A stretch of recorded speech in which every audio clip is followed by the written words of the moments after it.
Just... Our impulses are being redirected.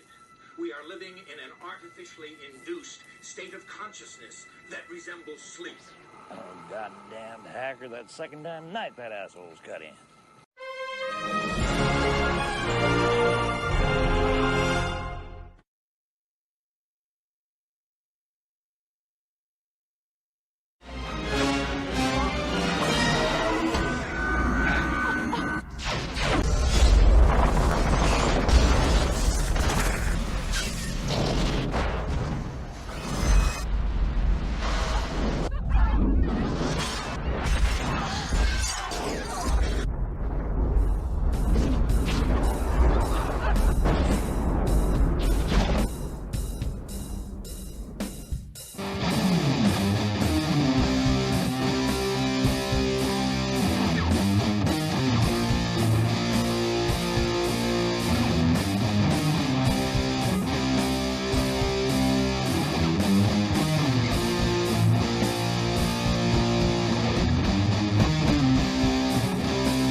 All right, boys and girls, welcome aboard.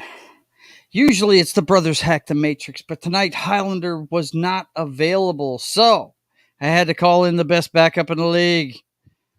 Matt from Small Time Republic. How you doing, man? It's good to see you. Doing good. Good to see you. What's new and exciting in your world? Nothing much. Just watching the circus that is pop culture, entertainment, politics, sports, all that. Just watching Oh it. yeah, it's a lot of fun right now. Let me tell you, by. man. Yep.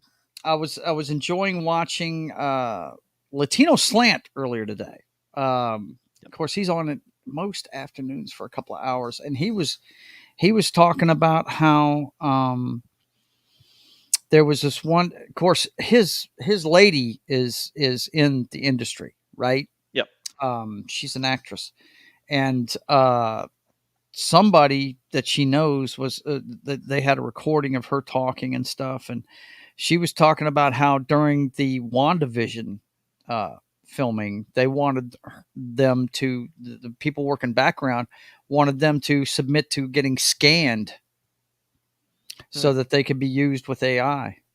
And she was like, well, you double my pay rate, I'll do it. You know, she was basically negotiating for herself. Right. Yeah. And it was interesting stuff. And I thought to myself, I said, you know what? All of a sudden actors are having the same worry we had in manufacturing of having technology get rid of their job. You know what I mean? It's just freaky to me. I'm like, wow, that's amazing. You know? But anyway, it's good to see you. Thanks for stepping in. Poor Dan. He's busy as hell. You know, he's in the water business, so it's the busy time for him, especially with this, what do they call it? The heat dome that's over this part of the country and stuff. And it's over like 2/3 of the country, it seems like. Yeah.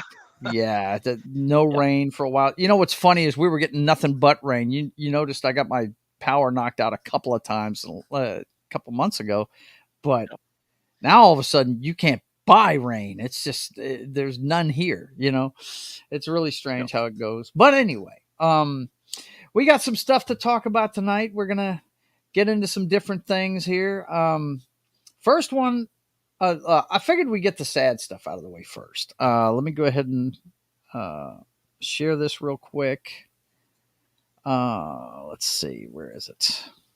Yeah. And I want to make sure I get the sound on because there's a couple of things I'm probably going to put up here with some sound.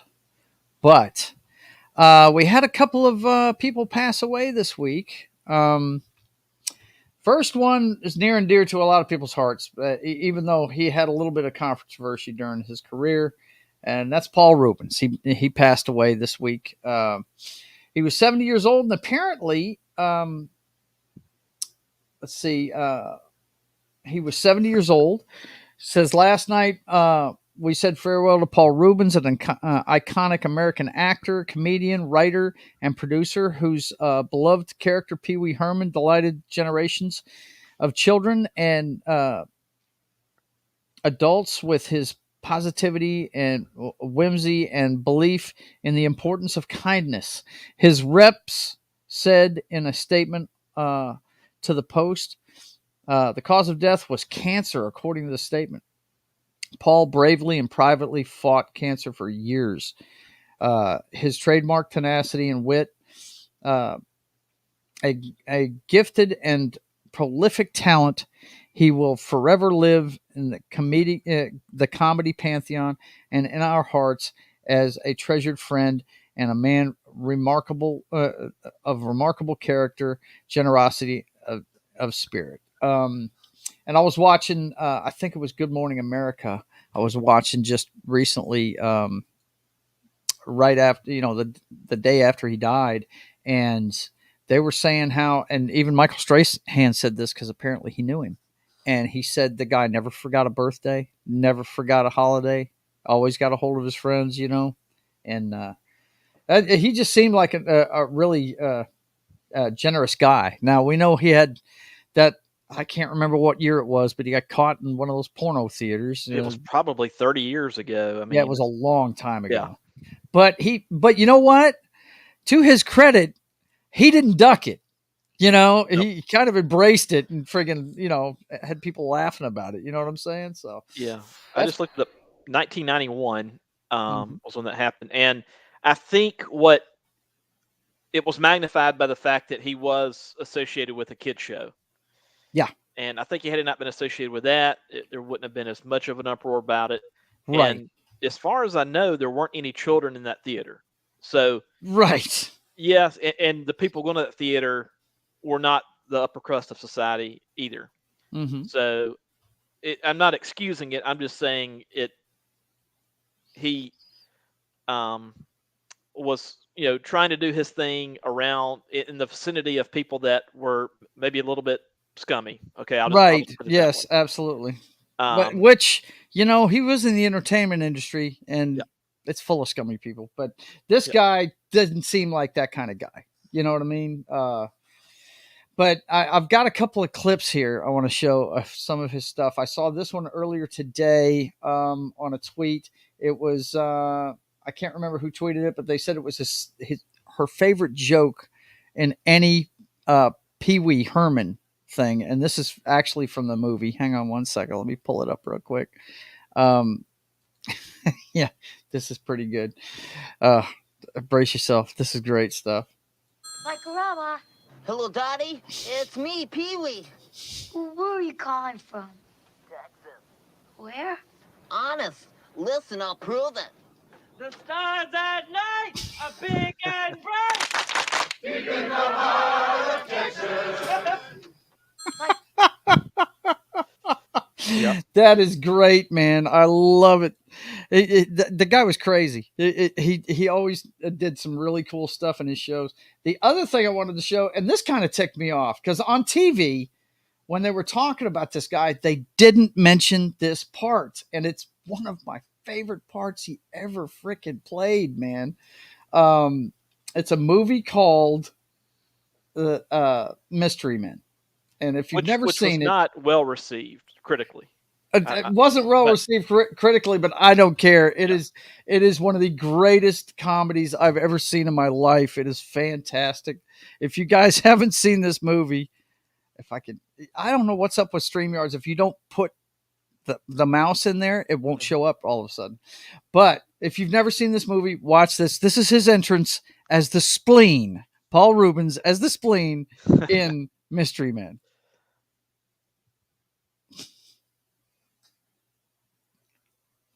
Yeah, there is some lag on my end with that. I do see the elevator shoes. Yes. Yeah. Check this fool. He's crazy.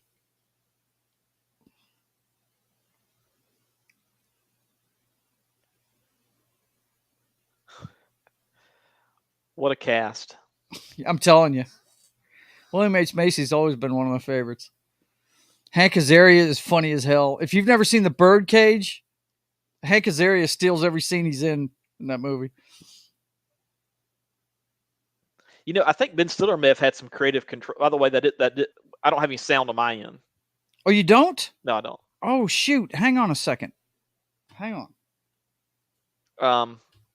but yeah, I mean, I think Ben Stiller had some creative control over that one. He uh, had kind of the same control over Cable Guy and some other stuff as a pretty young guy. Yeah. Ben Stiller, he produced half of the stuff he was in. He had a lot of creative control. Zoolander. Of course, when you're Hollywood royalty like he was, Yeah, true. his parents were comedy royalty, Stiller and Mira. So yeah, let's finish this with some sound so you guys can get it. He really haven't said anything. These guys were trying to duck him. They were about to get up and leave. Well, it all started when I was just 13 years of age. He's giving his One origin day, while here. walking with some friends, I accidentally cut the cheese. Well, in my adolescent awkwardness, I blamed it on an old gypsy woman who happened to be passing by. Big mistake! The gypsy woman placed a curse upon Look my at head. these guys. As I'd smelt it, she decreed I would forevermore be he who does it! Let me illustrate. No, you don't have to. It was not necessary, really. Oh God! Let's Clothespins. Distance? 7 meters. Airspeed normal? Compensate for air conditioning? Pull my fingers. Don't do it. Oh, dear God. S! D!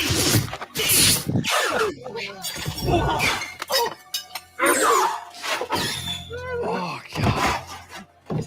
That is too good. Silent, but deadly. That's good. I was wondering if the clothespins were to put over your nose. That's right. That's what it was for. Oh my God. Gosh. But yeah, the guy was hilarious. And a little bit more trivia about Pee-wee's Big Adventure, his first movie. That I think the movie came first before the TV show. I'm pretty sure. Yeah, did. I think there end up being 2 movies, but maybe the first one came before the show. Yeah. But it was the directorial debut of Tim Burton. And when he passed away, Tim Burton said, I've got nothing but thanks for that guy. He was totally gracious to me when I was first starting out, So yeah, it's a shame that he's not going to be with us anymore. That guy is fantastic. He's funny as hell. Yeah. So it looks like there were actually, I forgot, there was a 2016 one as well, but yeah, he had one in 85 and 88. Mm-hmm. And then the show I think ran from like 86 to 90, I want to say. So, yeah, something like that. Yeah. I was up until he got in trouble with the law, which was 91. We said, right? Yeah. So I was like elementary school age when he had his Saturday morning show. So I remember watching him on Saturday mornings. Mm-hmm. And there was a cowboy character played by Lawrence Fishburne. Mm-hmm. At the time, I had no idea who Lawrence Fishburne was, and a lot of people watching mm-hmm. didn't know who he was because he'd been in some things, but he hadn't really become Lawrence Fishburne yet. No. And he was a lot skinnier back then too. Yeah. And they always had like the word of the day, and if you say the word of the day, then all the the furniture and the appliances and everything in the house starts yelling, and including Pee-wee. Mm-hmm. Yep. So, mm-hmm. Good stuff. Yeah, I never watched it. My kids loved it, but I was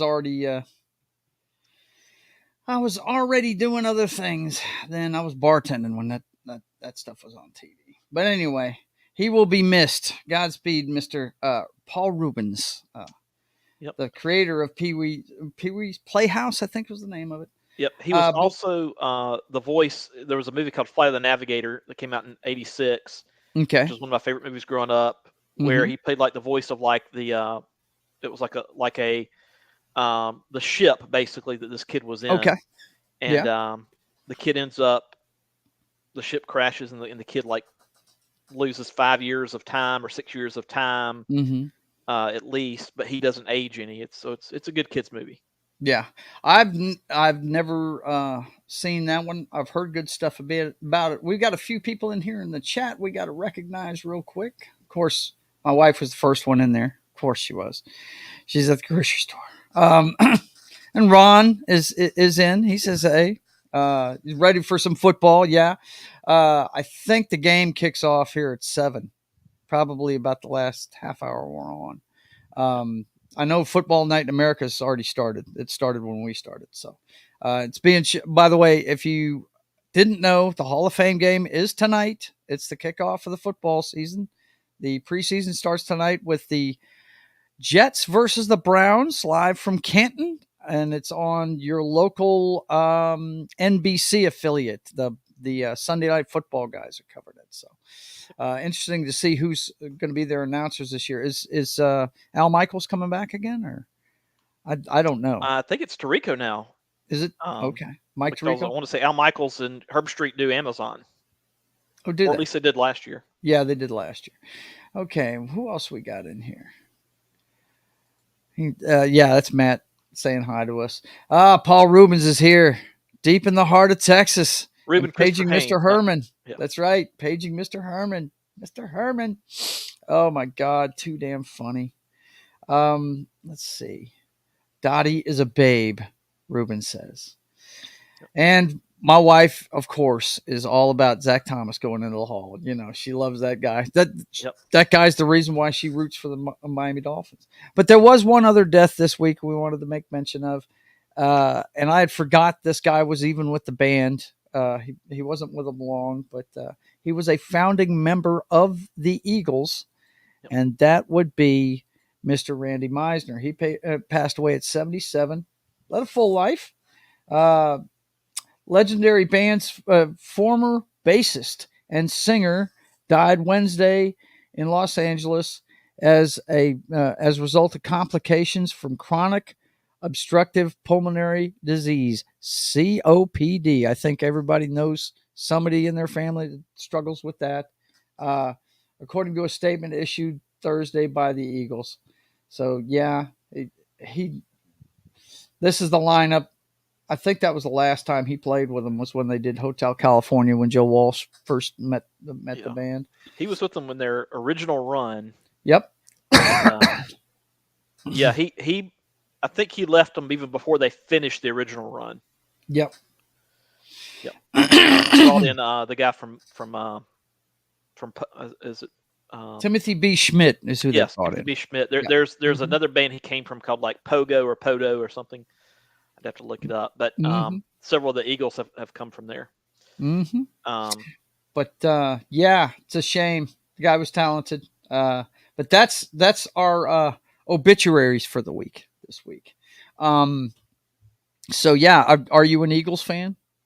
I am a huge Eagles fan. As a matter of fact, when I was too young to even go to concerts yet, I was 12 years old, and my parents got tickets to go see the Hotel California tour, 1978, I think it was. It was either 77 or 78.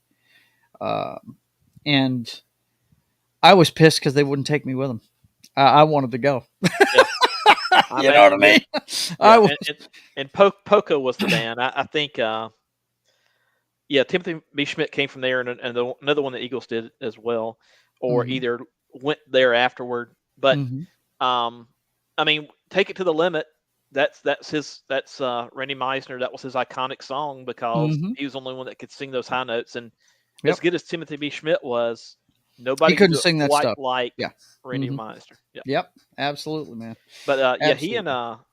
he and Glenn Fry, like Fry wanted to kill him. Like dude, there are so many stories about that band and how.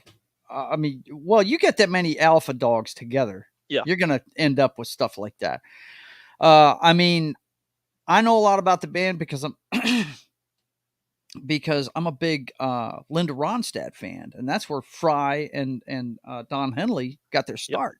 You know, was playing backup for her, and they, while they were playing with her, they got to know each other and was like, hey, we need to go do our own thing, and whenever they approached Linda about, hey, do you mind? We're going to go out on our own. She was like really supportive. Was like, yeah, you need to do what you want to do, But I mean, that whole bunch that ran with her, I mean, they spent summers living with Jackson Browne, who is one of the greatest songwriters ever. They lived. I think it was either Glenn Fry or Don Henley. One of them told a story about how Jackson Browne lived either on the floor beneath him or above him.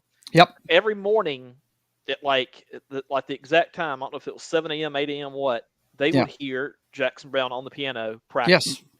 And one of the Eagles said, I must have heard Dr. My Eyes 1,000 times. Right. Because he was known for being a relentless writer. He kept fine tuning the songs, and they all learned how to write music from that guy, And they learned work ethic from that guy too. Yep. Absolutely, man. But yeah, Randy Meisner, what a great talent, and he will be missed. I've got something in my throat. Good Lord. Excuse me. Wet my whistle. I hate it when you get something in the back of your throat and can't get rid of it. But anyway, okay. This next one, this was actually going to be my brother's. Let me blow this up a little bit where you can see it, guys. This was actually going to be my brother's Simple Jack Award winner this week. Man gets fired, but continues to show up to work and gets paid for 4 more years. This is out of New York, isn't it? It's a good gig if you can get it. I'm telling you what, man. We've all had jobs, and maybe even some of us have been fired. Now take a moment to imagine not knowing or pretending not to know you've been fired from your job. Imagine if you'd have done this, man. And still being able to collect your paycheck for years. It sounds a bit odd and far-fetched, doesn't it? How on earth could that happen? Well, for this New York man, it was a reality for 4 whole years, and he made a decent wad of cash in the process. And by the way, we're not talking about Milton from Office Space. No. Who, so not, when the Bobs met the consultants, I thought you said you guys fired this guy years ago. Right. You did. This isn't a joke. This actually happened. Fired or on sick leave. Ronald Berry is an average, everyday, regular, normal guy. He was employed as a New York City subway maintenance man. One day in 2013, Ronald was unfortunately fired, but the 47-year-old claims he was under the impression that he had been put on indefinite sick leave the entire time. You heard that right. He's been granted so many years off work because of his asthma and high blood pressure. Every 2 weeks, Ronald Berry traveled to the city transit office where he collected his paycheck. And every week he was given a paycheck with no problems at all. It would appear Ronald had collected a whopping $250,000 since being fired. Wow. $250,000 without him working during this time period. No. Or that's if he a was huge working, chunk it was of money somewhere for else. doing absolutely nothing. Yes. It was until recently the Metropolitan Transit Authority, MTA, finally realized something was amiss. They decided to notify police on October 3rd, 2019, who subsequently arrested Ronald. He was arrested for trespassing when he arrived to collect his check. Hey, I don't know that he should be arrested. Right? How should he be arrested? Right? Ronald pictured says Ronald Berry pictured says he thought he was on paid sick leave. Yeah, okay, that's for the picture. All right. Never got a call that I was terminated. I've been collecting checks for 4 fucking years. How am I still collecting checks? It's a fault. It's a fault on the MTA side.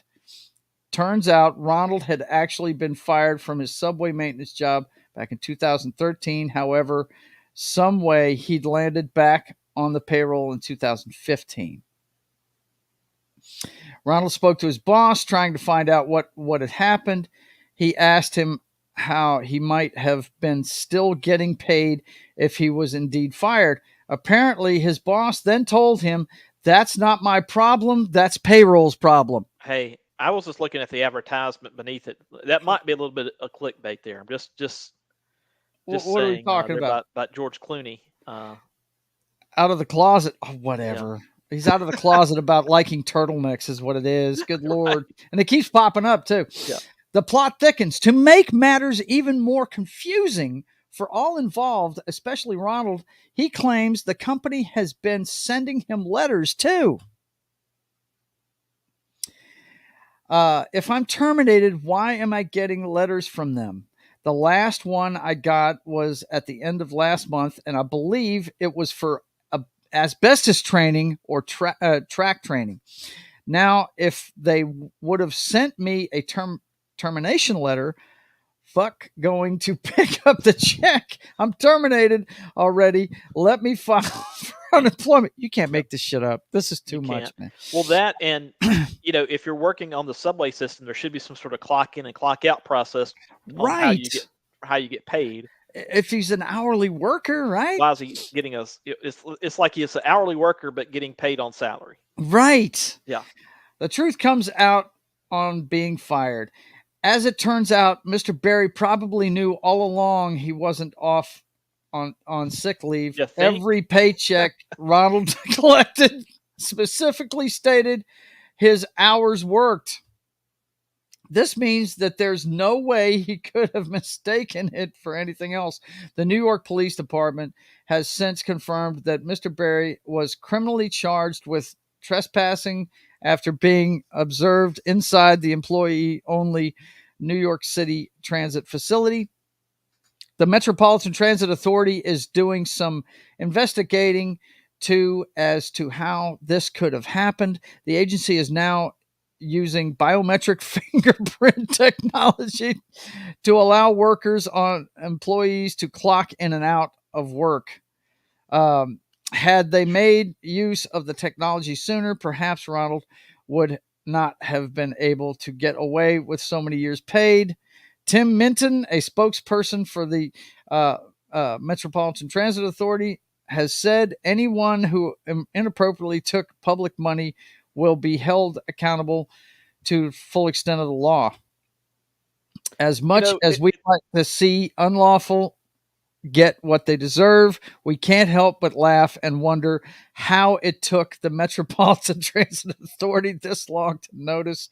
Now that is a story to remember. If I'm a judge, I throw the case out. You have to. This guy, you throw it out. Yeah. How do these guys not know he's collecting a check? Yep. And it's not his responsibility to stop it. That's just, wow. Yeah. It's on them. If they're going to keep giving me money, I'm going to keep showing up. What's the problem? Yep. Oh, man. That's because you got to imagine somebody would say, hey, Ronald, I haven't seen Ronald around in forever. Why is he up here? Like, at some point that would. Well, I don't know. You've been, look, we both worked regular jobs, right? Yep. The whole reason why I quit smoking was because they were going to start saliva testing and making us pay $20 more a month for our medical insurance, right? Yep. They did something at that job where the person had to be seen. Yep. And this guy, wow. I mean, you talk about falling through the cracks. That's just an oversight of epic proportions. I bet you that company provides insurance. So at least once a year, he would have to sign up for insurance. Hello. Yeah, there's open enrollment every year. Once a year, right? They have to give him a W-2. Like, yeah. Yeah, there's so many. That's a failure on so many levels that it's bizarre. It's really bizarre. But hey, I don't live in New York, so I don't know how the Metropolitan Transit Authority does things. I have no clue. But that's crazy. For $2,000 a month, you can live in a 7 by 5 foot apartment. So that, come on, man. Yeah. What's not to like? What is not to like? $250,000 of the state's money. That's over a 4-year period. God, that's a pretty good salary then. Yeah. He's making 50. Making 60. Over 50. He's making 62.5. Yeah. That's what he's making a year. Yeah. Wow, man. Wow. Let's see. Rhonda says, where are the checks and balances in that company? Well, it's the state, first of all. Well, yeah. Wait a minute. Metropolitan Transit Authority, that's the city of New York. Well, There's Okay. definitely checks, but just not balances. No balancing going on there at all. They're definitely not balancing the books. That's for sure.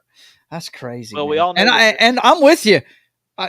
Get a good lawyer. You'll get out of this, man. Yep. I mean, really, it's on the company. And I mean, all you have to do is listen to the current mayor speak for about 5 seconds to know that he's about as smart as a bag of hammers. Yeah. Oh, That dude. guy. Let's let me think.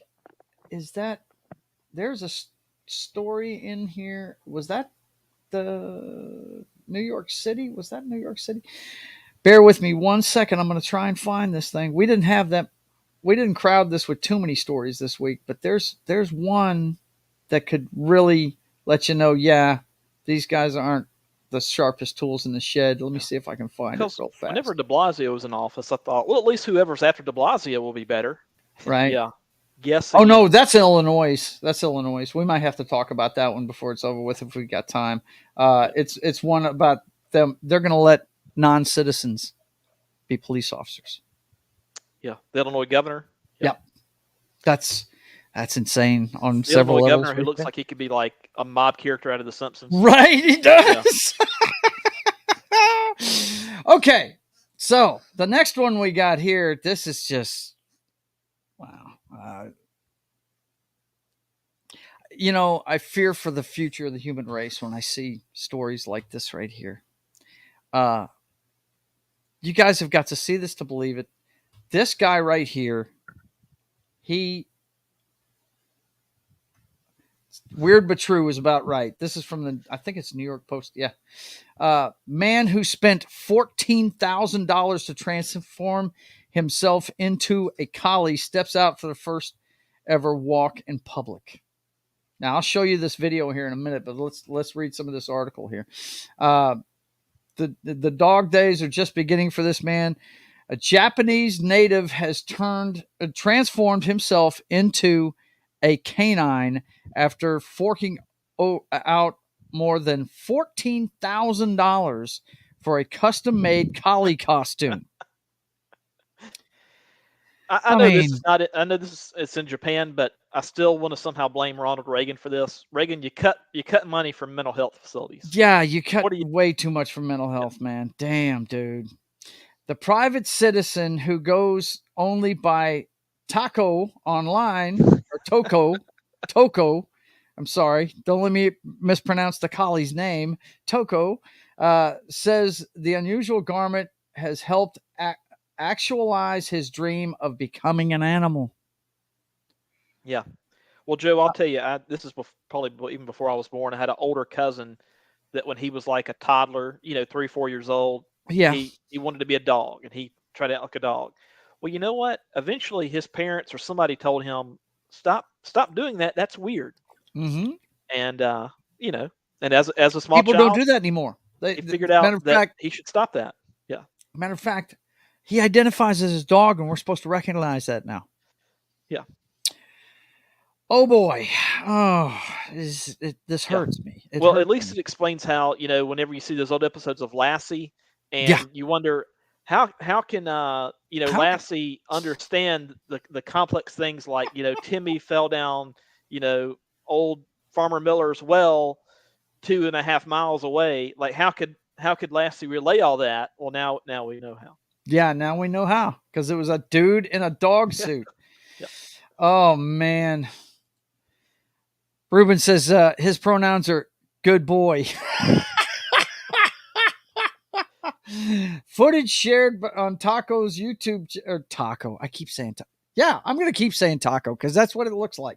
YouTube channel where he boasts more than 32,000 subscribers shows him clad in the costume as he frolics on a lawn, rolls over on the floor, and plays fetch. Taco has even uploaded the video of himself venturing out in public as a dog for the very first time. Now now I have to say that is pretty tight looking. I mean, he got his money's worth. That looks like a damn dog. Okay. Yep. And how he can see out of that, I don't know. Or breathe. Right. Yeah. That's crazy. Look at that. Is that nuts? That's disturbing. That is disturbing that he'd go that far, right? I would But- like to see him in that get up, Joe, in our general neck of the woods this time of year in the southeast. Yeah, right. Yeah. Yeah, he'd be out in about 2 seconds. Yeah. Check it out. That is absolutely insane, guys. You know what? I blamed the wrong guy earlier. I shouldn't have blamed Reagan. I should have blamed Oppenheimer. Oppenheimer? Yep. Why Oppenheimer? Well, dropping the bombs and then just domino effect. Domino effect. It's all his fault. Yep. Look at this, man. How's he doing the legs? That's what I'm wondering. I don't. His legs must be. He must be bent to the knee and wrapped. They must be wrapped or something. Yeah. This is crazy. This guy needs help, man. Really does. He's waving. Gosh. Now he's talking. Yeah, he's got to be on his knees. Yeah, Reubens got it right. Someone needs to put him down. Yeah. Yeah. Right. Yep. Old Yeller time. Old Yeller time. Yep. Let's see what's he saying. Normal World did an interview with the dog. Really? Good Lord. I think Normal World is Quarterback Garrett and Dave Landau. Is that what that is? Yep. Okay. Cool. I mean, okay. Yeah. It would have been a parody. Yeah. Yeah, got to. Let me tell you, I see things like that and I'm like, I've never been one of these guys that think the end times are coming. I never have been, but I see shit like that and I'm like, we're in Sodom and Gomorrah, man. What is going on here? These people have lost their damn minds. Yeah. Or Sodom and Gomorrah is looking at us like, you're weird. Right. Hold my fucking beer. Right. Yeah. You people are weird. It's just crazy, man. All right. The next one we want to talk about is from the sports world. Let me go through the motions and get this up. It's from Larry Brown Sports. College football quarterback says he was offered $1.5 million to transfer. Now this guy plays for, I think the Maryland Terps, right? Terps. Yep. And I think he's Tua Tagovailoa's brother, isn't he? He is. He's his younger brother. They played for the same high school, and he originally started at Alabama. Did he? Yep. Or well, I say start. He started his career there. He did not start any games. Yep. Yeah. College football is big business with lots of money flowing through it. Just how much money? Ask. Oh my God! Here's another one. I know how to. I barely learned how to say his last name last year. Talua. Is it? How do you say his first name? I say Talua. I don't know if that's correct or not. Yeah, Talua. Okay. Yeah. Tolaya is what it looks like, but Talua. Okay, we'll say Talua Tagovailoa. Audrey Snyder wrote a piece that was published in The Athletic on Friday that discussed the transfer market for college quarterbacks. In her story, Snyder mentioned that Tagovailoa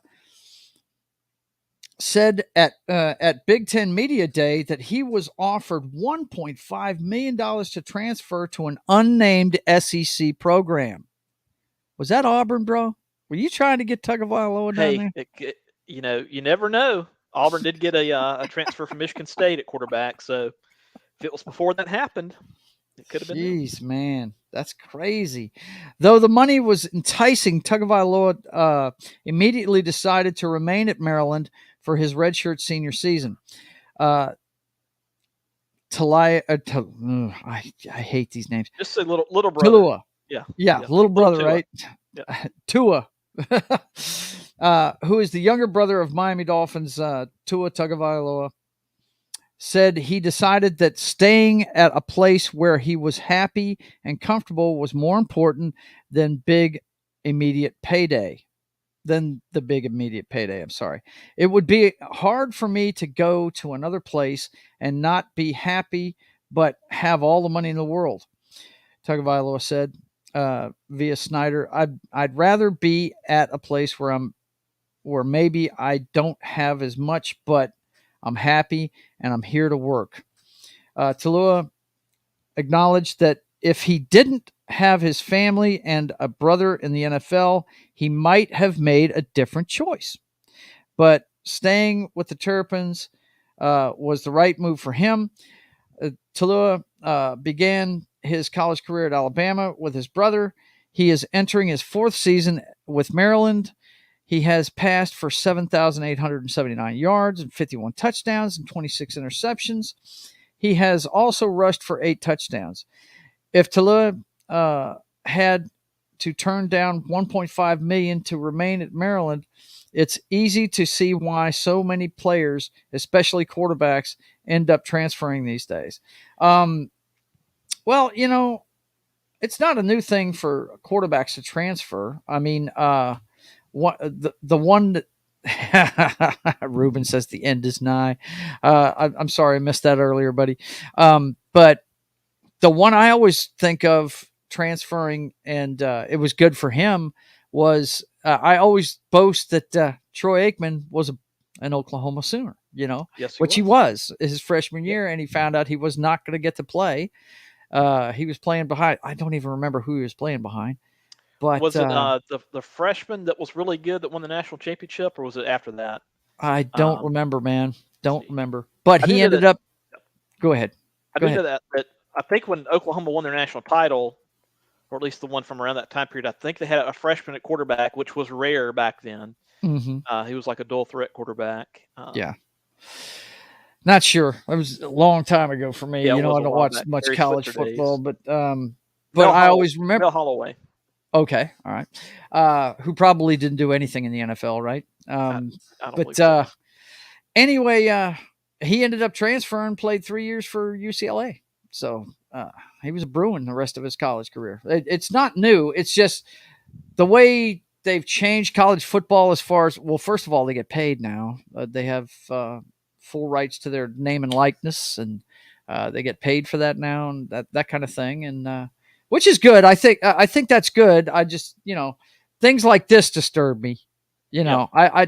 That's some shady shit. We don't need the money involved in the transfer process, I don't think. Well, it is. It is. And I think it happens a lot more than people think. It's just that with NIL, instead of it being under the table, it's now on board. On the table. Yeah, it's on the table where you can see it and count it. Yep. What's the story going on with the Pac-12 that our man Railway Nation keeps bugging me about? What's going on with that? So I believe it was maybe Monday or Tuesday. You had maybe even been last week. You had Colorado announce that they were officially leaving the Pac-12 to return back to the Big 12, where they were for a number of years. Mm-hmm. That moves the Pac-12 down to 9 because USC and UCLA are already set to go to the Big 10. Yeah. So after this year, they'll lose those 3 teams, which will get them down from 12 to 9. And now you've got other schools that are maybe of those 9 looking to either go to the Big 12 or Big 10. So it's possible that like all but 2 or all but 4 of those teams could end up in other major conferences, which would kill the conference. You have to have at least 6 teams to have a conference. Oh, I got you. So it's potentially facing Armageddon. Yeah. And a big part of it boils down to TV media rights. That drives everything. Mm-hmm. If you don't have a media right still in place that is financially beneficial to the schools, then they will shop around for a different conference. Yeah, it's all about money. Yep. No doubt. College football has always been run by money. That's why they never had a playoff before for many, many, many years. They like their automatic bids. USC loves going to the Rose Bowl. They love that. You know what I'm saying? It's always been driven by money. College football has always been very subjective, not objective. Yep. This team, they're 9-3, but they played a good schedule, so we're going to put them in over this 12-0 team. Well, define a good schedule. You're the one that's saying they played a good schedule, but right. How do you, I don't think there's a way to gauge it in college football. There's no way to really gauge isn't. it. Yeah. You know, every time I see one of these big, it's number 1 against number 3, and it's going to be so great, and it's hardly ever close. Right. Yep. It's usually a blowout. Well, Georgia TCU, Georgia beat them by like 50 something in the national Yeah. championship game. Yeah. Good Lord, it was horrible. I mean, I was happy to see them make it, but Yeah. I think everybody knew what was coming. The glass slipper fell off of Cinderella's Yeah, foot it did. quickly. Pretty quick, no doubt. Okay, well, it's time to talk about the elephant in the room when we're talking about current events. I could not get away from it today. Okay, look, I got done cutting the yard early. I was done by 11:30. I turn on the TV. ABC's got coverage live of him going to get arraigned, right? I turn on YouTube to see what's on. My man, Jeremy, D-Day Cobra, is covering it live. He's all right? over it. I'm like, you got to be kidding me, man. And what's funny is, hang on, before we get into the article, we're on, every Tuesday. The reason why I don't do a show on Tuesday, that's the night me and Rhonda go get on the treadmill at the gym, and we go do our Taco Tuesday, right? We're at the gym. We're just starting to walk, and I had forgotten my headphones, right? So I was just listening, and watching the TVs. And she looks over to me, we're on treadmills right next to each other. She goes, Joe, don't they know that all they're doing is fueling this guy's fire?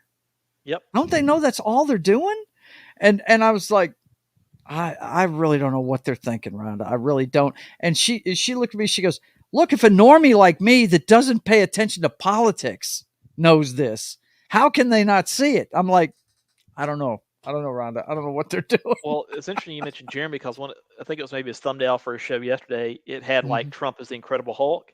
Yeah. And the comparison is there in the sense that the more you beat on the Hulk, the angrier he gets, the stronger he gets. No doubt about it, man. He does. But let's get into it. Trump hit with sweeping indictment on an alleged effort to overturn the 2022 election. It marks the third time former president has been indicted on criminal charges. This is the second time for him, isn't it? I think it is. This is his third time to be indicted. I think maybe second time for federal charges. Jeez. And that's not counting the sexual assault civil case. Right, that's a civil case. That's also happened this year. So at least 4 cases this year that we know of. Yep. Former President Donald Trump, bent on staying in power, undertook a criminal scheme to overturn the results of the 2020 election, including repeatedly pushing lies about the results despite knowing his claims were false, and doubling down on those falsehoods as January 6th riot raged. A sweeping federal indictment alleges. So none of that's illegal. None of it is illegal at all. None of that's illegal. Yes. Yeah. Yes. And this is by ABC. So, I think we know how they're slanted. Right. This is the third indictment faced by the former president, who, as the Republican frontrunner in the 2024 presidential race, continues to insist the vote was rigged. And he can insist that? He can insist it all day long, folks. I got news for you. And you know what? There's a lot of things that make you wonder about this stuff. I mean, I don't know if anybody out there's seen this film. What's that guy's name? Dinesh or something like that? Dinesh D'Souza. Yes. Who was literally a political prisoner at one point. Yes, he was. I love the guy. This is a person that loves this country and came here. You know what I mean? And went to all the right schools. A vicious defender of it. I tell you, I follow him on Locals, and he posts every day. He's always got something up. But if you haven't seen his film, 2,000 Mules, you need to check it out. That film. Did you see that, Matt? I haven't seen. I've seen some clips of it, but I have not. You need to watch it. They have it on BitChute for free. You can go watch it on BitChute anytime you want to. But it's very interesting. It's very interesting. And it's all it's all videoed. And he shows you the proof. You know what I mean? That this stuff was going on. Let's see. Let me get the article back up there. Prosecutors say the alleged scheme, which they say involved 6 unnamed co-conspirators, which I saw them speculating who they were earlier today on ABC. They had this wall of shame up there, and you know who the first face was? It was Giuliani, right? I would imagine, yes. Let's see, including enlisting a slate of so-called fake electors targeting several states, using the Justice Department to conduct sham elections, crime investigations, and trying to enlist the vice president to alter the election results, all in an effort to subvert democracy and stay in power. No, that's not what happened, guys. But, hey, they can try and say whatever they think. What's my wife talking about? If just saying the election is rigged, then almost every politician in the world should be prosecuted. No doubt. And I think it was Jimmy Dore I was watching earlier today. They were talking about this. And I think somebody that was talking was saying there are legal ways to contest an election. And Jimmy's going, he took all the legal ways to try and do it. I mean, he sent the lawyers to the states, Yep.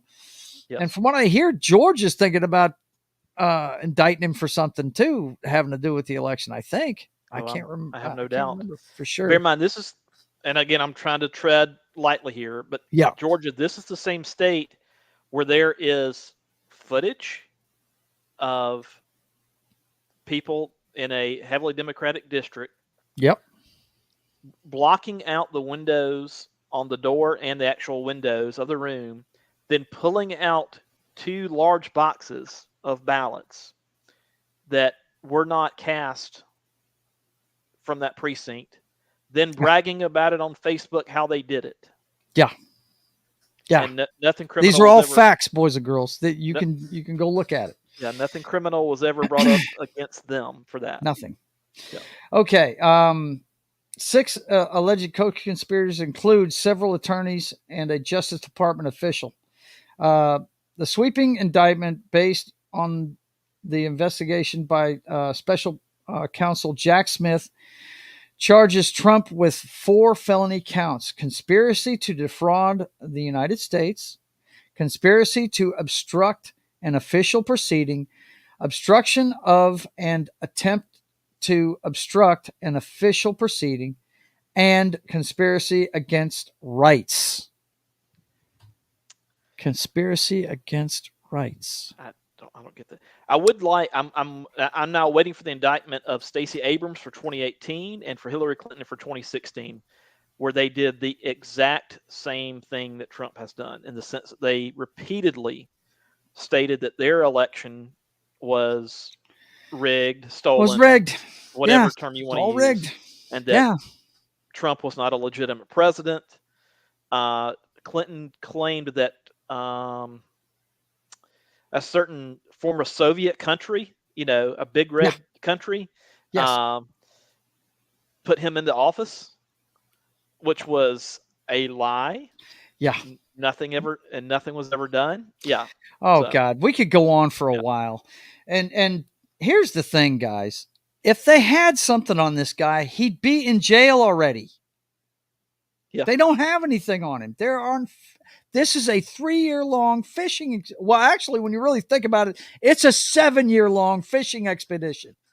They are so upset that this brilliant move that Hillary Clinton made to prop this guy up as a Republican that they could beat, and then she didn't beat him. They are still pissed about it. Guess how many people from the DNC and the FBI have gone to prison for making up the Russia story?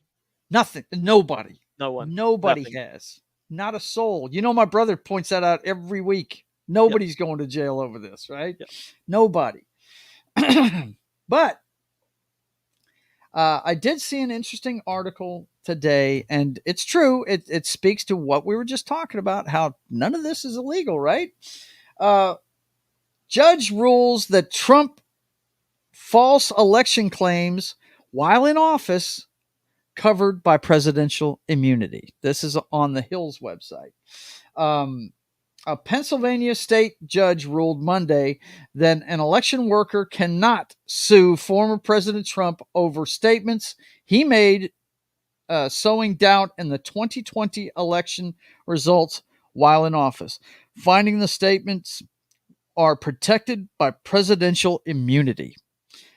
Philadelphia County Court of Common Pleas Judge Michael Erdos said Trump's immunity covered a tweet he issued and comments he made remotely from the White House during a Pennsylvania State Senate committee hearing on November 2020. The statements made without evidence claimed fraud in Pennsylvania's election tabulations. Excuse me. I'm sorry. I got tongue-tied there. Other legal proceedings may examine the propriety of his statements and actions while he was the president and whether, as the plaintiffs in this and other cases contend, it was this conduct which served as the actual threat to our democracy, Erdos ruled. But this case is not the proper place to do so. Here, Trump is entitled to presidential immunity. James Savage, a Pennsylvania voting machine supervisor in the 2020 elections, filed 2 lawsuits, which have since been consolidated, alleging that Trump, Rudy Giuliani, 2 poll watchers, and others conspired to defame him. Savage says their statements led him to receive death threats and suffer 2 heart attacks. Wow. Gosh. Maybe you don't need to be counting votes there, buddy, if you're having a heart and you're attack also ascribing an effect from something that can't be proven to be a cause. Right. Yeah. You can't blame your medical issues on someone saying something mean about you. I was watching this guy at one of his rallies. All it is, they're just fanning the flames, man. His supporters are getting more rabid by the day over this. I mean, just look at Jeremy. He's got him on his channel every second he can. Well, and here's the thing, people try to accuse Jeremy of just being a grifter or whatever. The Trump stuff doesn't make him any money. Because if he covered a different topic, he would have YouTube would loosen the grip on the algorithm more for him, and he'd have more viewers, more super chats. So he's not doing the Trump stuff as a money-making thing. He's doing it because he's passionate about it. He is passionate about it. That guy is he's a Kool-Aid drinker. That's just all there is to it. That's what I call him. And I know guys like that, and I'm sure you do too. Here in the South, that's a popular guy right there. He really is. Well, Trump will win Florida in a primary. Oh yeah, against DeSantis. Sure. Yeah, he would. Yeah, no doubt. I mean, dude, you hear Jeremy tell it, man. DeSantis is he's a retard for running against him. It makes no sense to me. It doesn't to me either. What DeSantis is banking on is Trump running into so much legal problems that he can get the nomination by default. Well, let me tell you something. If that happens, then Joseph Biden will be he'll be the president again. Yes, and because my brother's convinced he's going to win it again. He is convinced of it. Half of your Trump voters will say, "F DeSantis, we're not going to vote for anybody." Yeah. It's not on the ballot. So I know it. It's crazy. I just wish, I really wish that we get another. I like Trump. I like his approach to governing. Okay, I think you can agree our wallets were fatter when he was in the White House. The economy was doing well. But it's that brand. Of course, it's part of his brand. That's him. He's going to shoot off his mouth, and that he enjoys doing it. He's a charismatic guy, and that's half of what got him elected to begin with. But he's just I just wish he'd dial it down just a little bit, man. You know what I mean? Yep. But that's not the way he works at all. So, you know. But I know this is all a dog and pony show, folks. If they really had something on him, he'd be in jail already. They would have gotten him in jail a long time ago. They're scared to death of this guy. There's two guys they're scared to death of. One, they screwed on the convention floor with their stupid ass rules. The Democrats did. Bernie Sanders. They're scared to death of that guy. And the super delegates was the way to get rid of that dude, right? The super delegates that were literally bought off. Yeah. Yes. And then, I mean, you know, I'm a big Tulsi Gabbard fan. She quit the party over that shit. Or excuse me, she quit being the DNC chair over that shit. She met the criteria to get on whatever debate they didn't put her on. I think it was maybe the second or third debate. Mm-hmm. They excluded her. They changed the rules like the week of the debate after she had already met the criteria of the original rules. Yeah. Like if it said, "Oh, you got to poll at 4%." Like if she was at 4%, then they would say, "Oh, you got to poll at 5%." Yeah, but they just whatever it took to get her off the debate stage. Yeah. But the reason why she quit being the DNC chair is because she saw her buddy Bernie Sanders about to be railroaded, man, and she was like, "Nah, I'm not standing here for this. You guys can have it. Go ahead." She stepped down, and now she's quit the party completely because of their warmongering. So you know, and Bernie took it like a. Well, I don't like to use bad language unless I have to, unless there's no other good word. Bernie took it like a bitch. Okay. Yes, he did. He didn't really fight it. He didn't, and he should have. He should have fought it. I just wish we'd get. You know, I wish we'd get somebody with some balls, and the only one I've seen besides Trump that has balls actually doesn't have them, and she's not even in politics anymore. She's just doing a podcast and she does speaking engagements. I love Tulsi Gabbard. I really do. I really wish she'd run. And you know what, Mr. Trump, once you're done with all this legal bullshit, you put her on a ticket with you, it's going to be hard to stop those two if he does that. I would not put it past him to do it either. I think a Trump RFK ticket would be interesting. Yeah. Well, yeah. That controversial. That guy right there. The anti-vaxxers would definitely be on board with it, no doubt about it. He's in some respects, he's more out there than Trump in terms of. Some of the things absolutely. He said. Yeah. Yes, a lot of the things, dude. Yeah, he's a controversial person. I mean, I think that he's almost Perot level of controversial. You know what I mean? Yeah. Just people just don't know how to read him. What I would like to remind any conservative. Don't think that if for some reason Robert F. Kennedy Jr. was in elected office, the government would continue to grow at an alarming rate. So don't be fooled by that anything he says in that regard. Right. No doubt. He is a Kennedy after all. Yeah. In fact, most every politician, the government's going to grow underneath them. Right. Unfortunately.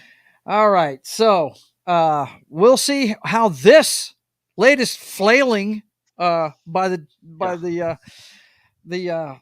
Biden-run Department of Justice plays out, but you can keep. It's sad when the executive office is using the justice system to take on their political enemies. That's bad. This is third world country shit, guys. I don't know if you realize that or not, but it's bad. That's bad. It is. You can keep Jack Smith, the prosecutor, in reserve for Simple Jack one. Any week you can. Any week, this guy could win it, no doubt. Yep. No doubt. Take notes, Daniel, if you're watching. He's not. If he was on a fork truck, he's in bed already. But anyway, let's. I want to bring something up here before we get out of here of a local nature. I think you saw on the show here recently, me and Danny were showing you different signs that Bossier City was going to be putting in or had up for, people were voting on them. And this is the one they decided to go with. This is the gateway design. It's basically, it's going to go up. I think it's going up on I-20, I think. Keep Bossier beautiful. A contest for an interstate gateway design for travelers coming into Bossier, and a winner has been selected from the top 3 designs.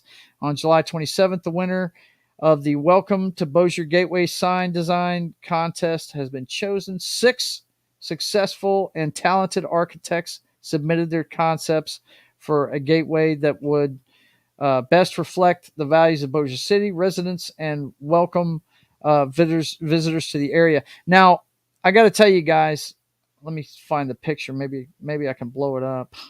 Yeah, this is what it's going to look like when they put it in. Okay, and Bossier City. Okay, it's Twin Cities here on the Red River. You've got Shreveport to the west in Caddo Parish, and you have Bossier City on the east side of the river in Bossier Parish. Okay, and Bossier's really here because of Barksdale Air Force Base. That's why this thing looks like a B-52. Okay, the wings of a B-52 bomber. And you see underneath the sign, it says, "Welcome to Bossier, home of Barksdale Air Force Base." This town wouldn't exist without Barksdale Air Force Base. That's just all there is to it. And it's been a long-standing thing in everybody knows it. But I was in a nightclub business, in the late 80s, early 90s. That's what I did for my first career. I was in it for 18 years. And it was a rule of thumb. You partied in Shreveport, but you lived in Bossier. Because, they don't play on this side of the river. They like having this base here. It's great for the economy and everything. And you don't mess up on Barksdale Boulevard, man. The Bossier cops do not play. They just don't. You know what I'm saying? If you want to play somewhere else. That's it. Exactly. There was a club here called, it was part of the Graham Brothers organization, which has nightclubs all across the Southwest. And they had one of their rock and rodeo chain was here in a building here. As a matter of fact, I used to work in that building when it was called Cowboys back in the day, back in the late 80s, early 90s. And anyway, there was an airman that was stabbed to death by a Hispanic fella. I think he worked at the track. LA Downs is here. It's a horse track. I think Harrah's owns it now, since the casinos came in here. But that place was shut down within a month after that guy got stabbed to death. Wow. Because what happens is if something like that happens, they put that place on a blacklist for the airmen at the base. Right. You can't go there. If you get caught there, you're going to be subject to military justice, not regular justice, military justice, which is a little bit more stringent, And the airmen stopped going. Their crowd went to shit. Huh. And they closed it down within a couple of months. They closed that place down. There's only one thing that could bring him back, and that would be if Jennifer Connelly was the bartender. Yeah, that Yeah. could do it. That could do it in about 2 seconds. Yeah. But no, I mean, I wanted to show this because I think it's cool that and by the way, guys, if you don't know where Barksdale Air Force Base is, it's in Northwest Louisiana, and I guess it's probably the two things that make it noteworthy is the B-52s are here. They fly out of here and Minot, North Dakota. Okay, that's what Strategic Air Command. That's their two bases, and which also makes us target number 3 on the hit list whenever the nukes start flying. So I don't worry about a nuclear war. I'll be sitting there going, "Hey, Rhonda, what was that flash?" And it'll be over with for me because I'm like one neighborhood away. So forget about Times Square. Yeah, exactly. Forget about the Capitol. Yeah, that's it. But the other thing that it's noteworthy, this place on 9/11, this is the place where W addressed the nation for the first time. Of course, everybody remembers that famous footage of him sitting there watching those kids in class and somebody coming up and telling him, his reaction to it and everything. Well, they rushed him on to Air Force One and they flew him here. I'll never forget it because a friend of mine, we're all, everybody was huddled around a TV that day. And I get a call from a guy from my bartending days. Good friend of mine named Randy calls me up. He goes, Joe, you're never going to believe what I just saw. And he lives on the north side of the base, away on the other side of the base from me. And I said, what? He said, I just saw Air Force One treetop high fly over my house with 4 F-15s in tow. I said, what? You know, I was like, are you sure? He's like, yeah. And 20 minutes later, he was talking from Barksdale. I was like, you know, an original, I think he went to Nebraska first and then to your area second. And it's almost like we just got to get him west. We got to get him out of here. The East Coast is under fire, right? Yeah. But I think that's a cool sign. That you know, there was a couple of other ones that had some B-52s, you know, kind of silhouetted on them and stuff. But that's the one that, you know, big ass bomber, you know, looking thing. And you know, I'm surprised that sometimes you don't hear them doing engine tests. I mean, I'm not far away. At 6 o'clock every morning, I hear Reveille. At 5 o'clock every evening, I hear the national anthem. I can hear it. They have it that loud on the PA systems because if you've never been on a military base, what they do is they play these songs, and you know, ones that wake up, and they play taps at 9 too, and I hear that too at 9 o'clock. That's supposed to be lights out, you know, but the national anthem one, you have to stop your vehicle if you're on that base and get out of your car and face the closest flag and put your hand over your heart. If you're not in uniform, if you are in uniform, you have to salute it. You know, it's something they do, you know, it's a military base. It's part of the culture, you know? And, I just think it's neat as shit that I can hear it right here. And I haven't been on that base in years. The only time I go on it is they have a Holiday in Dixie air show. That is a lot of fun. Cool. My favorite thing to do at that thing, and I haven't gone to it in years. Of course, you've seen me take footage of the Blue Angels, whoever's, you know, half the time it's the Blue Angels, or the other half of the time it'd be the Thunderbirds that show up. The Blue Angels are based out near my neck of the woods of Pensacola. Really? They're in Pensacola? Cool. Yeah. But they've always got one of those two teams out here flying. And what was it? I think I made that short that I put in all my trailers and stuff. It's actually on our show from last night. It's in the trailer there with them flying over my house. I think I did that the Thursday before Holiday in Dixie. Holiday in Dixie's the air show is on a Saturday and Sunday out there. But they were practicing on a Thursday when I took that footage, you know. I'll tell you what, if you've ever been, you know, whether where you are, or if just at a sporting event where there's a flyover, it's, boy, it gets you going. Yeah, it does, man. It does. It does. I damn near. Sometimes you see the aircraft before you hear it. Yeah.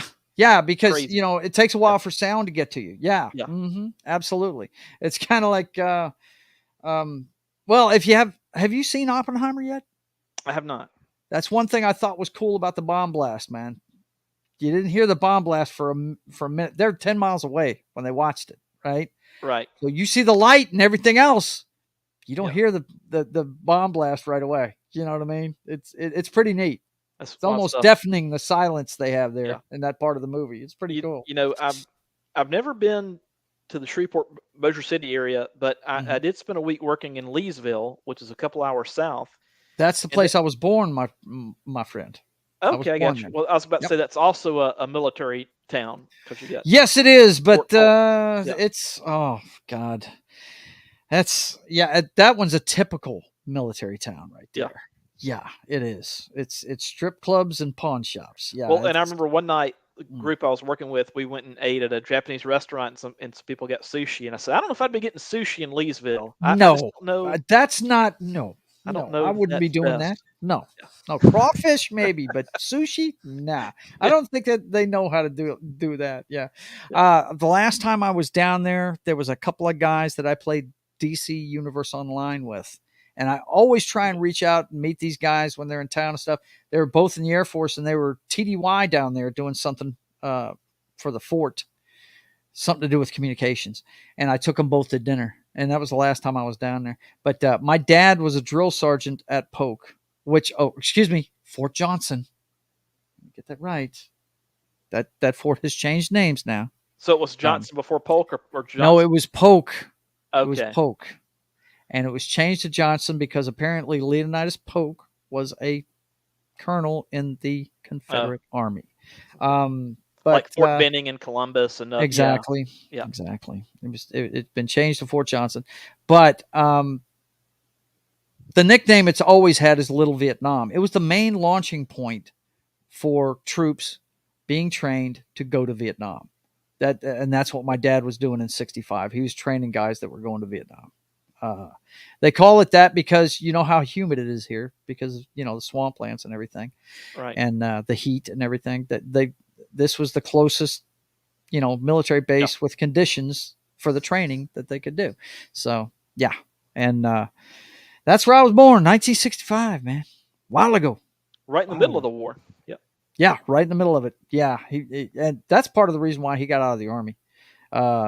He knew that if he stayed in, he was going, first of all. And my mother was pregnant by this time with my brother. And he took us up to Boston for a little bit, tried selling insurance and stuff. And he was like, nah, I got to get back in the military. And he switched services. He had done 6 in the Army. He did the other 14 in the Air Force. And the first place they sent him was pretty close to you. That's why my brother's a huge friggin' Saints fan, because he was born in Biloxi.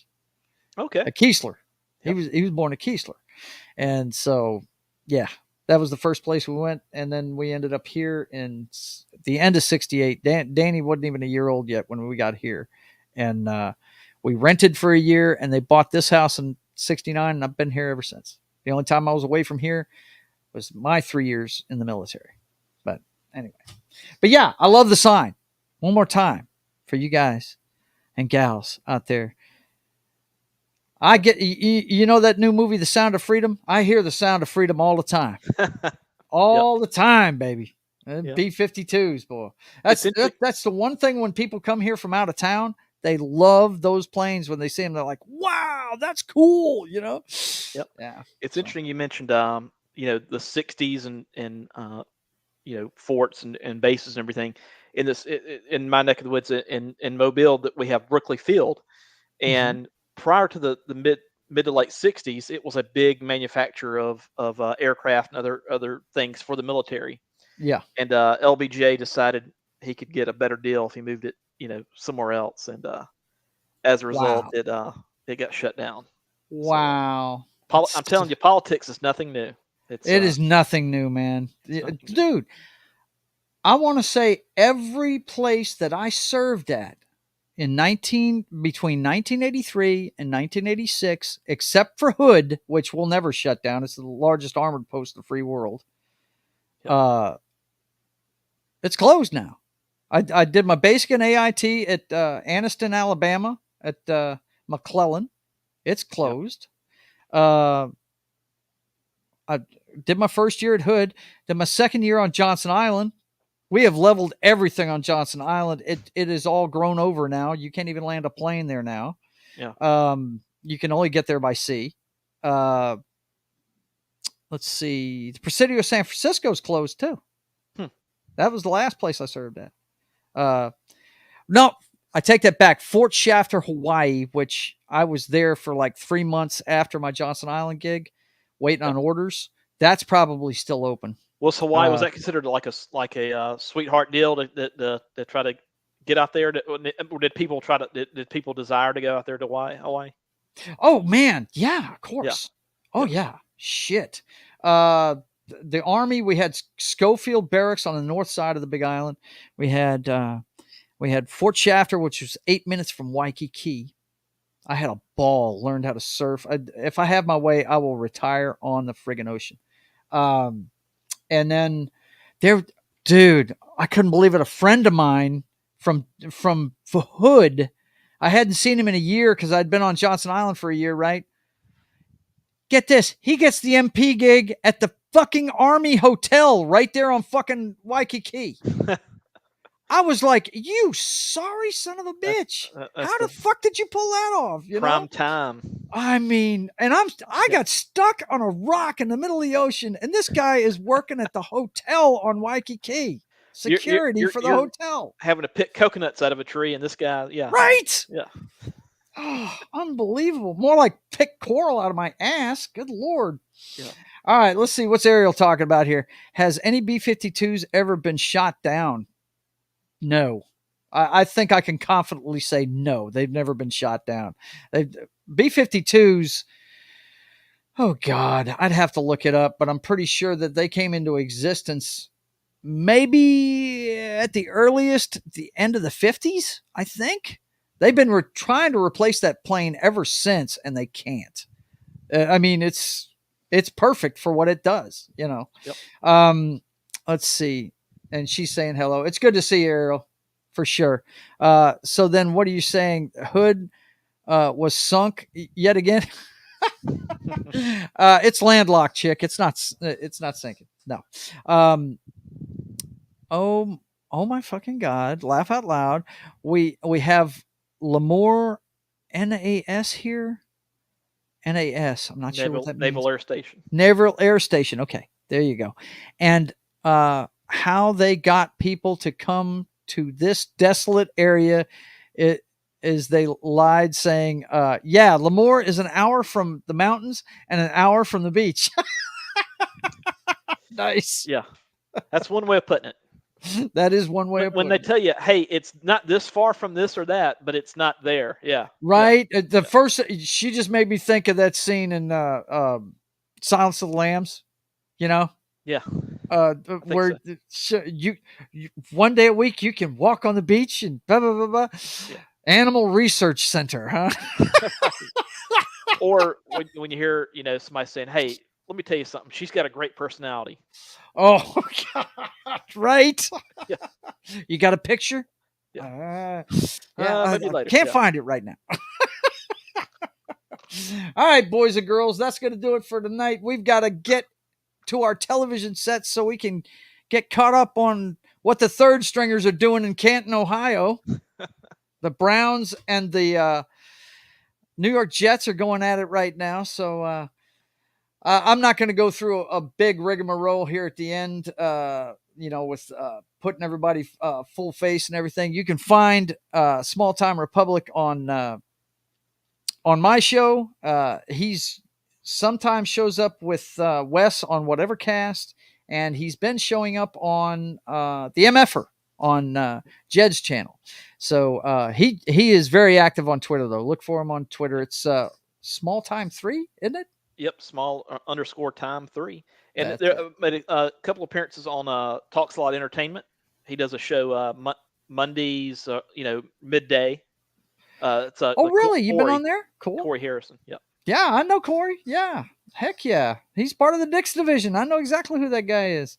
I'm always promoting our shows in his little Gilded thread. So yeah, absolutely. Ariel Ballet. She says, well, then, until next time, stay out of trouble. I actually got to read it this time. She didn't wait till the credits. Well, then, until next time, stay out of trouble or don't get caught. That's her tagline. I love it. I love it. For me, you guys know what's going on. My brother will be back next week for the Brothers Hack the Matrix, hopefully. If he's not, me and Matt will fill in and do the best we can. Nobody does it like Hylunder, though, man. He runs the show. Hey, that guy. He keeps it moving. Yes, he does. He keeps it moving. He does not like dead air at all. If he had his way, it'd be like Dragnet. You'd never take a breath, no doubt. But the next time you see me will be Saturday at 1:30 p.m. Central Time for Sketching the Privateer, where I draw my comic book. And Monday, I'll be on Morning Coffee with Gary on Pop Culture Minefield. For Military Monday, The Last Samurai, one of my favorite cruise movies. That's a good one. Enjoy the hell out of that one. We're going to talk about it at 10 a.m. Central Time on Monday on Pop Culture Minefield and KGRA Radio. And then 4 p.m. on that same Monday in the evening, That 70s Rock Fans channel is going to have a meeting of the cult comedy crew, and we're going to be talking about Second City Television, the Canadian version of Saturday Night Live. A lot of talented guys there. John Candy got his start there. You got Bob and Doug McKenzie. I mean, it's just some great actors here, man. You'll hear a lot of Eugene Levy there. Yep, Eugene Levy's up there. Yep. Hear a lot of A's and sorries. Yep. Yep. Yeah, right. Ooh, look, do some singing. Anyway, we're going to cover that 4 p.m. Central Time on That 70s Rock Fans channel. And then I'll be back on my video game show at 10 p.m. Central Time on Tuesday with some DC Universe Online. And then, of course, the next night at the same time on Wednesday, I'll be doing my continuing walkthrough of Star Wars Knights of the Old Republic. And then on Wednesdays, you can see us on State of the Atmosphere, where we talk about pop culture. This is the political show we do. And the one we do on Wednesdays at 5:30 p.m. Central Time, State of the Atmosphere, is the pop culture show, where we talk about movies and all that good stuff. So for myself and Matt, you got anything else you want to impart to the crowd? Nope, that's it. Okay. You guys take it easy. And until we see you again, I want you guys to keep on keeping on. God bless.